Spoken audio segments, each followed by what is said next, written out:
So welcome to the next in our online series of messages brought to you by the friends at Center Congregational Church in Lynnfield, Massachusetts. This is Reverend Tom Bentley, the pastor, hoping that these messages can help you in your journey of life. If you'd like to know more about Center Church, there'll be some information for you at the end of this video. So thanks for spending time with us.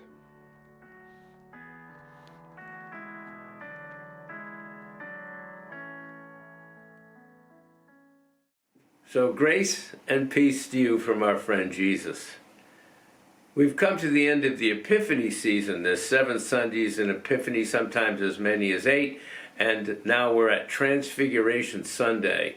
And there's a scriptural passage that is always read on this Sunday, the Gospel reading. Let's take a look at it. About 8 days after saying this, he climbed the mountain to pray, taking Peter, John, and James along. While he was in prayer, the appearance of his face changed, and his clothes became blinding white. At once 2 men were there talking with him. They turned out to be Moses and Elijah. And what a glorious appearance they made. They talked over his exodus, the one Jesus was about to complete in Jerusalem. Meanwhile, Peter and those with him were slumped over in sleep. When they came to, rubbing their eyes, they saw Jesus in his glory and the 2 men standing with him.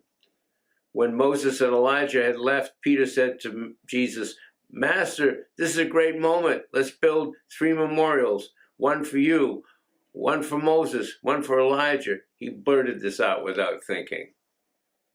While he was babbling on like this, a light, radiant cloud enveloped them.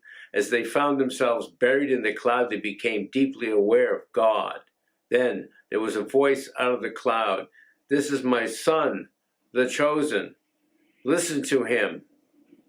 When the sound of the voice died away, they saw Jesus there alone. They were speechless, and they continued speechless, said not one thing to anyone during those days of what they had seen.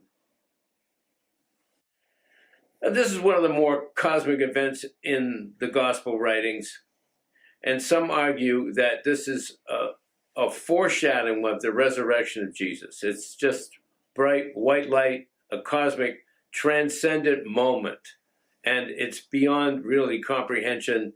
It seems outside the realm of the natural world. When the disciples experience this event, they have various responses. It seems they're moved, they're overpowered, and in the end they're confused. But after the appearance of Elijah and Moses, Peter wants to make this little booth. He wants to say, let's make a booth. Let's make a tabernacle is another word for it. Let's make a little house. What's going on here? They want to commemorate the event. All through the Old Testament, there are these divine appearances of God, and then it becomes a sacred place, and there's a shrine or something put there to remind people or call people to attention to what had happened there. And of course, that place becomes sort of this numinous space, which is perhaps even containing the presence of God. It's a human condition to do this, to contain the divine creative force of love in the universe with something. Can we not get our hands on it? It's beyond our understanding, but something happened. Have you ever had something in your life happen you didn't understand?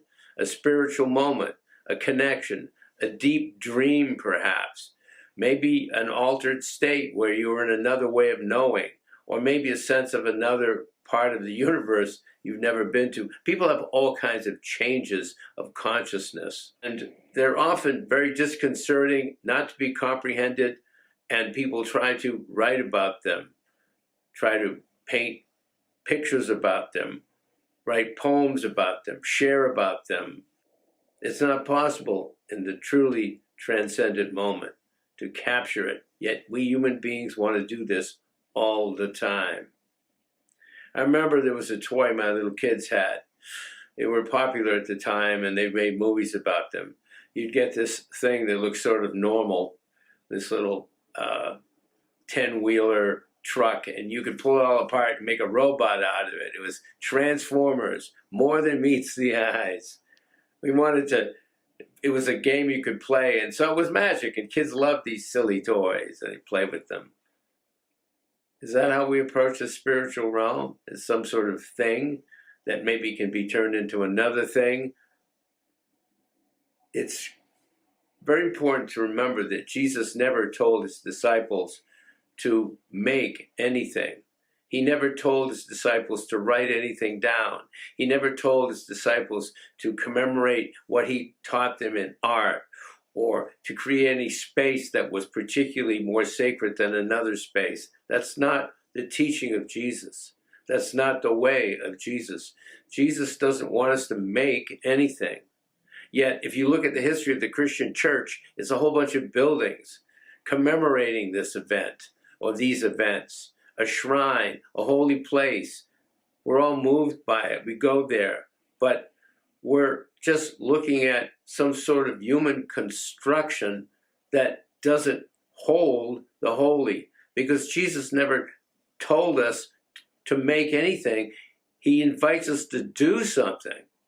And that's the mystery about the Holy Spirit. It's like the wind, and the old King James translation is the wind bloweth where it listeth. It blows where it blows. It goes where it goes. You can't tell where it's going. You can't tell where it's off to. You just can experience it in the moment and feel its force. Feel its force for change. Feel its force for transformation.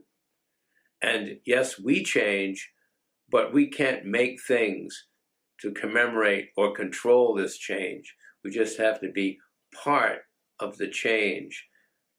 Hence, the Christian experience is all about action, about doing something, about living something, being something, not making something, not thinking something out or writing something or even remembering something so much. What in your life do you feel God is calling you to do? So often in our church experience, we go and we think it out, and then we go home perhaps to forget about it. We don't do anything different, do we? We just keep going along, participating with the remnant of what was, perhaps. We like the rituals. We like the repetitions. We like the things that we make.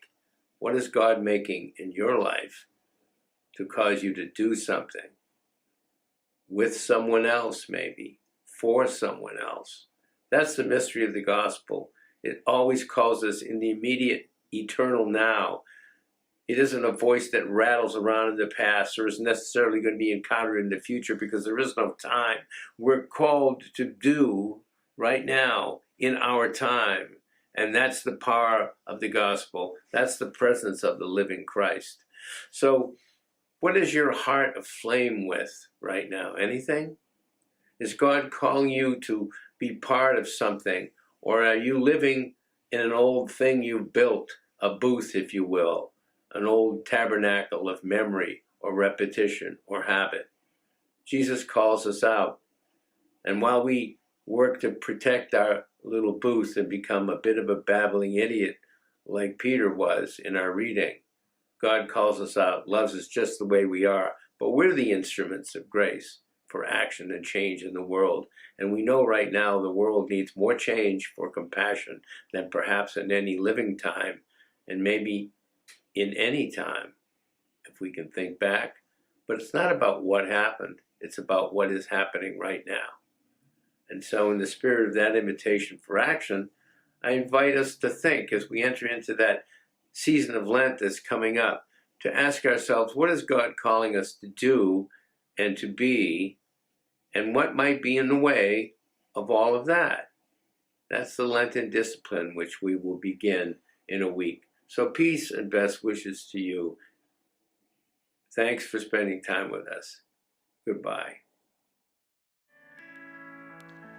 So again, we hope these messages have helped you. If you'd like to know more about Center Congregational Church, you can go online at center-church.org. And of course, you can always reach us at the phone number above or send us a message at the email address provided. So peace and best wishes in your journey. Goodbye.